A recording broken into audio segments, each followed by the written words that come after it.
Tonight, the matchlessly brilliant, award-winning author Chimamanda Ngozi Adichie. You could describe her as Nigeria's international superpower celebrity novelist, and you wouldn't go amiss, because her career is littered with the world's major literary prizes.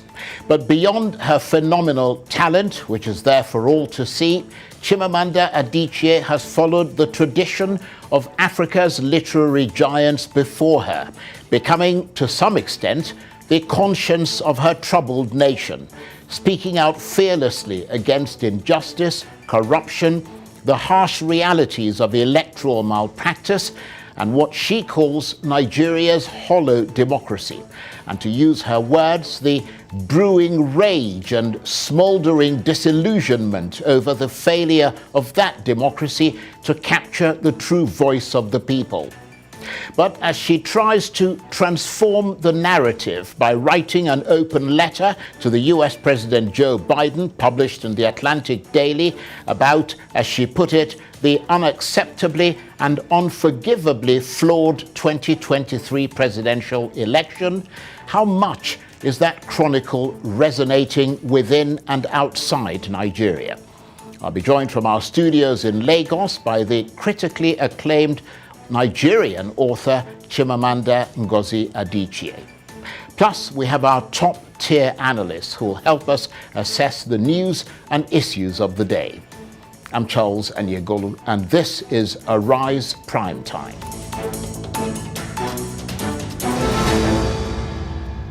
Welcome back to Arise Prime Time. I'm Charles Anyegolu. Now, my top guest today is the rousingly talented, award-winning writer Chimamanda Ngozi Adichie, who has etched her name in history as an international best-selling author, ranking with the best of them across Africa and the world. Her books, including Purple Hibiscus, Half of a Yellow Sun, and Americana, have become masterpieces and have been read by millions. Much of her writing speaks powerfully about life in Nigeria, about the complex historical and cultural experience of growing up here, about love, hope, ethnic strife and national identity, and about a world beset by conflict. And now, in the wake of Nigeria's disputed 2023 presidential election, she's delivered what some have called a landmark article titled Nigeria's Hollow Democracy.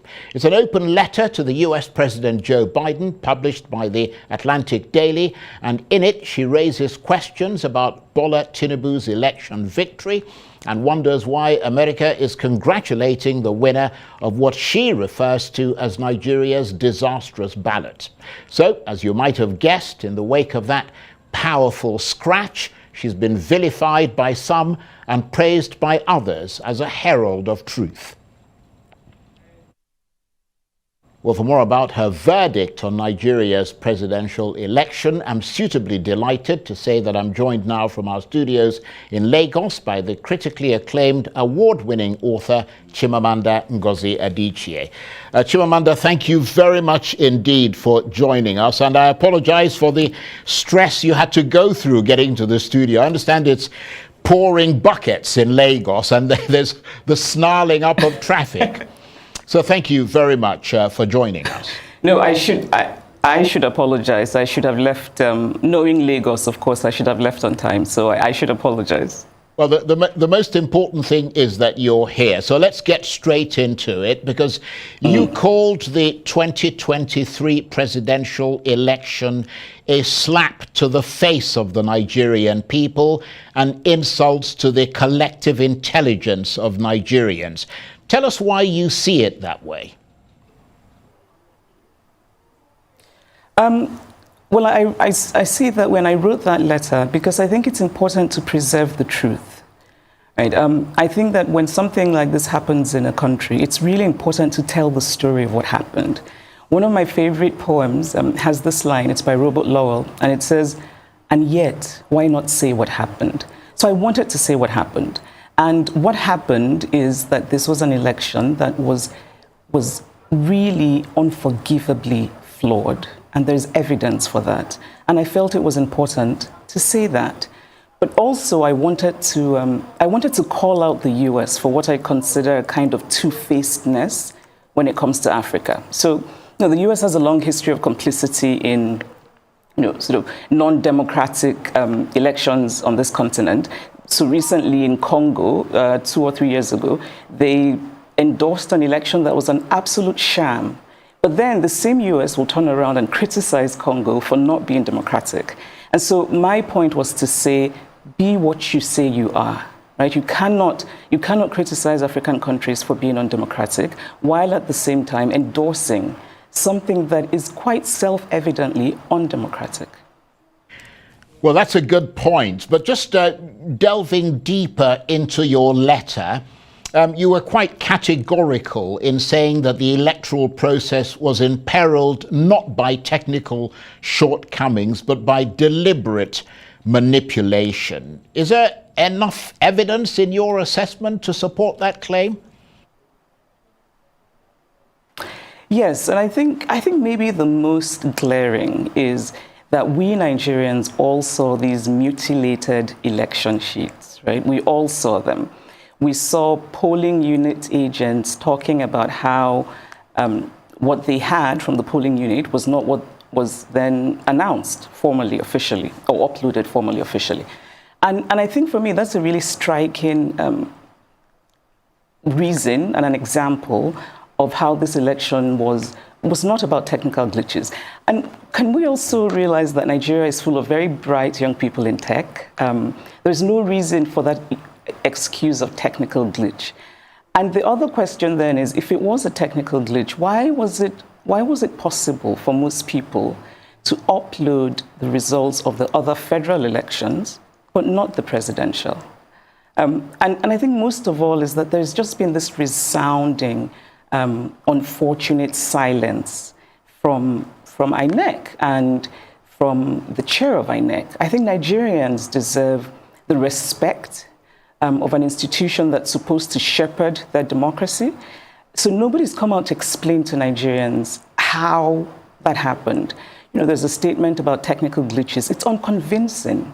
And knowing how much hope and trust that Nigerians invested in this election, knowing that Nigeria is a low-trust society, means, I think, that if people really are sincere and there's really nothing to hide, then you make an extra effort to go out and explain to Nigerians what happened.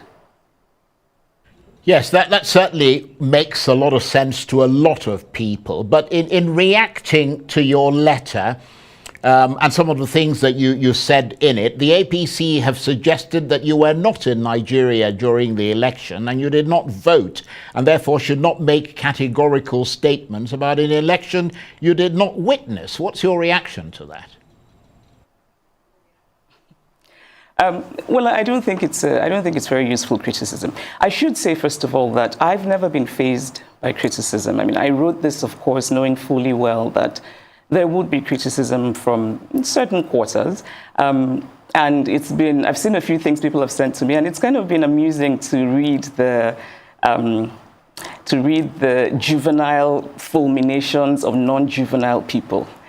But that said, I actually did try very hard. And I should say, I have two homes. I have a home here in Lagos, I have a home in the US. I'm very often here. I tried very hard to get my PVC, and the reason I tried very hard is because I had been assured that technology would save us, right? That it had worked in Oshun, worked in Ekiti, and I think in Anambra, that it would save us. And so I really tried. And we should also talk about how difficult it was to collect PVCs and how that in itself is a form of voter disenfranchisement.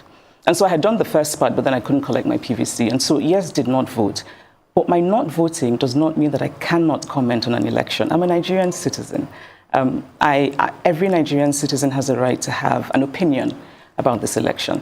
And so when people say that BVAS worked, but IREV didn't work, which is sort of a way of countering the accusation that the technology was manipulated, really the response is both have to work for the election to be credible. Right, so BVAS was about making sure that we didn't have ghost voters, that people who were actually there voted. But that it defeats the purpose if you then do not upload the results, because those results that you have sort of you've made sure that real people voted, but then those real results, we can't see them in real time. We cannot see them as Professor Yakubu Mahmood said. He said, and I'm going to quote because I've read this so many times, that the public would be able to view the polling unit results as soon as elections are finalized on election day. Right? So I think that's a really important thing to talk about and to address with the Nigerian people. The Electoral Act says that INEC, gave INEC the legal backing to have electronic transmission of results, and did say in a format that INEC would decide. Right? And we know that format because the chair of INEC told us what the format would be when he said that these results would be uploaded at the end of voting from the polling units. And that was not done. And it seems to me strange to sort of deflect from that important issue and talk about how someone, is not in Nigeria and how... those are not the points. The point is what happened? What happened? Well, absolutely. And I suppose that is also the crux, to some extent, of the legal challenges that are ongoing at the moment in court. But in the sort of rather caustic response to that letter that you wrote to Mr. Biden, you mentioned Mahmood Yakubu there. The Tinubu team have suggested that you may face a lawsuit over an allegation contained in your letter that Mr. Tinubu may have compromised the chairman of INEC, Mahmood Yakubu, although you also point out that there is no evidence of the astronomical US dollar amount he is rumored to have received from the president-elect. Are you worried about the possibility of a lawsuit? No, and I'm not worried at all. Again, I think that these are things that try to deflect from what is really important and what is at stake. It would be very useful if people could point out what is untrue in the letter. Right, so I think it's important, we talk about, we all know these stories of people who complained about, how we voted at the polling unit is not what we're seeing reflected in the results. All of those stories, which, yes, they're anecdotes, but I think they give us useful insight into what happened in that election. In a way, it becomes a kind of, all of those anecdotes together become a kind of tidal wave of truth-telling. And I think that the rumors surrounding this election are part of the story of this election. If you leave a gap in information, people will try to fill that gap. It's how human minds work. And again, like I said, our country is such a low-trust society. And we're so desperate to believe in something. And then we believe in this election, it doesn't work out well, and nobody gives us a convincing reason. So of course people are going to rumor about people being compromised. Also, our political landscape is steeped in people being compromised. So I'm not worried about that. I think that any fair-minded person in this country who's honest will acknowledge that these rumors are circulating. I said very clearly there is no evidence for them, but I do think it's important to say in the story of this election that many people are starting to think that what explains what happened is this compromising. Yes, and of course, you supported Peter Obi, the candidate of the Labour Party in that election. He, according to the official results, came third, and we've seen a number of spokesmen from the APC suggesting that you were supporting your sort of tribesmen, to use a rather sort of old term. But in that context, what do you make of the polarization of the ethnic divisions that appear to be deepening as a result of this election? Do you see ethnicity as being politicized? If so, how dangerous is that in your assessment? Well, to address the first part, and you're right, tribesman is such an outdated and strange expression, which I think also says something about whoever is using it, right? I think that kind of accusation is is a practice of what psychologists call projecting. So you're doing something, but then you accuse someone else of doing it, even though they're not. I did not support Peter Obi because he's Igbo, as I am. I'm a person who does not take positions lightly. And so while I very much admire Peter Obi, respect him, there are many other Igbo men who I admire and respect, and I would never vote for them for president because I just don't think they would make good presidents. And so my support for Peter Obi is actually rooted in real things. It's rooted in my faith in his ability. And actually, I got to know him, I got to know Peter Obi years ago when he came to pay homage to my parents, because he had heard that my father was the first professor of statistics in Nigeria and that my mother had retired as the first female registrar of the University of Nigeria. And so this man just sort of arrived and said he wanted to pay homage. And I was very impressed by that because it showed me how much he values education. And then he becomes governor of Anambra State, and he takes Anambra State to #1 in education. And I remember being very impressed by the story of how he had given his personal phone number to all of the senior prefects in secondary schools in Anambra, which I think also showed me that he's interested in what ordinary people think, right? You don't just want to hear from the administrators, you want to hear from the students about what's really happening. And his focus on insecurity, he really tackled kidnapping in Anambra. And I also remember that he really sort of clashed with the Anambra elite when he was tackling insecurity and kidnapping. And that showed me that he's quite decisive. He even has a bit of a stubborn streak. He's very focused on things. And so that's really why I support him. So this idea of sort of ethnicity is just really, again, I think it's a way of deflecting. Let's focus on what really matters. It's unfortunate that, and can I just say that I think that it's only one part of the political spectrum that is politicizing ethnicity. And I think it's very unfortunate. I don't think most people in Nigeria really care about ethnicity as much as they care about having a country that works. We want good leadership. We want the hospitals and the schools and the roads to be good. And and that affects everyone. Igbo, Yoruba, Ijo, it affects everyone.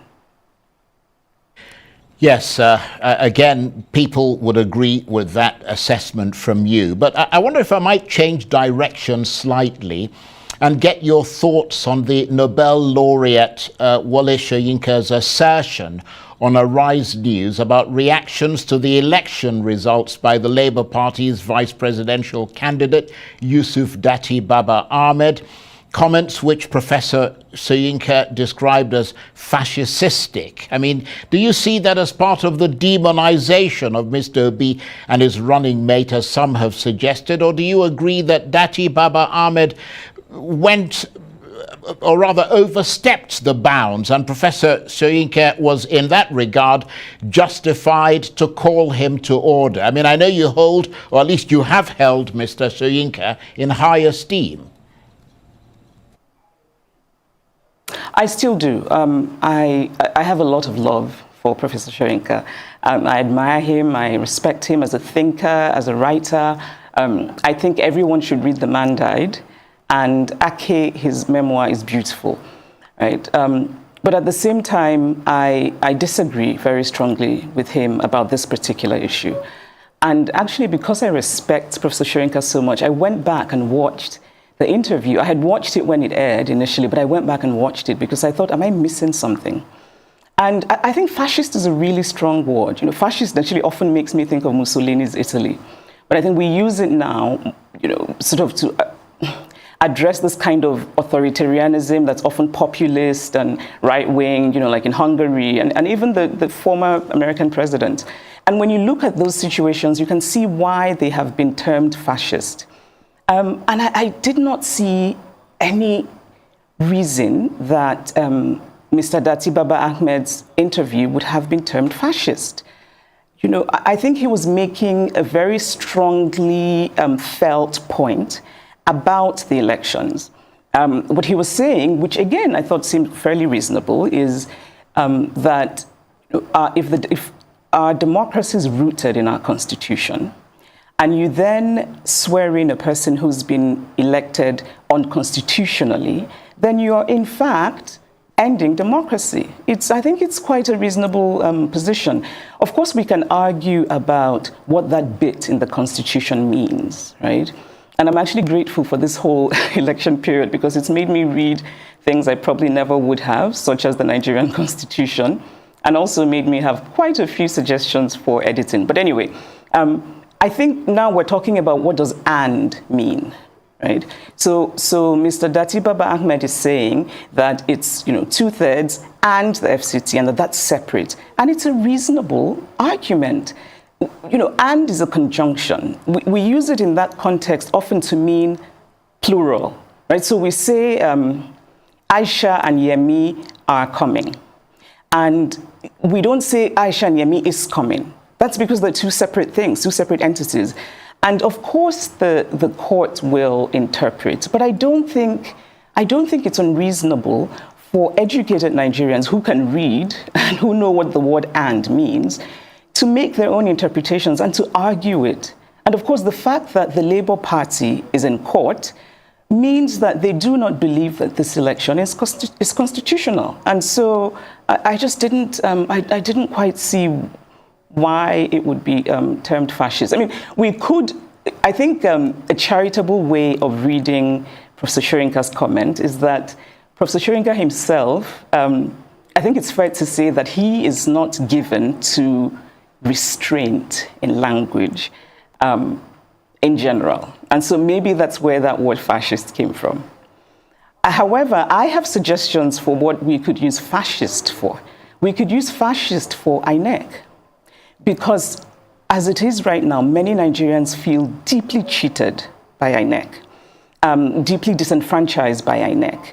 And there's an authoritarianism, which obviously is the basis of fascism, at the center of manipulating an election. Because what you're doing is you're gagging people, you're forcibly taking away their voice. That is fascist.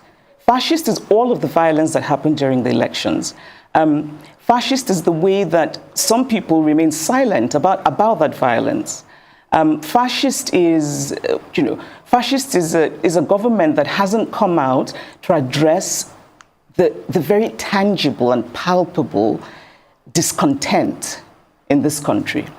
I think that, and when I say that we can use fascist for INEC, what I mean is the fact that, so many of us, including myself, are convinced that this was not in any way technological glitch. I think that Professor Yakubu had an opportunity for heroism, and I think he wasted it spectacularly. Because he could very easily have become the hero of not just Nigerians, but Africa, because so many Africans are watching. They were so inspired by what happened before this election and the obedient movement. And so, I also think that the president, President Buhari, missed an opportunity for heroism, maybe his last chance at heroism, because Nigerians do not feel that I think Nigerians felt before the elections that he meant well and meant to support credible elections. I don't think many Nigerians think that now. Right. And I wish that he had taken a page from the former president. Very briefly, because we're out of time. Who was a really good man, a moral man. Right. Just literally 10 seconds. The opposition parties are challenging the election in court. Do you think they'll get a fair hearing? I hope they will. I think there's reason to doubt that because the Supreme Court has had rulings that just did not make a lot of sense to most people. And so there's reason to worry, but I'm hopeful. I'm generally hopeful. So I'm optimistic that they will do the right thing and that people will get justice. I'm really sorry I had to interrupt you to end the program, but unfortunately we're out of time. I could talk to you forever, but thank you very much indeed for taking the time to come and share these your thoughts about the elections with us. Chimamanda Ngozi Adichie is a critically acclaimed award-winning author, and she was talking to me from our studios in Lagos. That's it for this edition of Arise Prime Time. Join us again tomorrow. From me and the entire team here in Abuja, bye-bye and thank you for watching.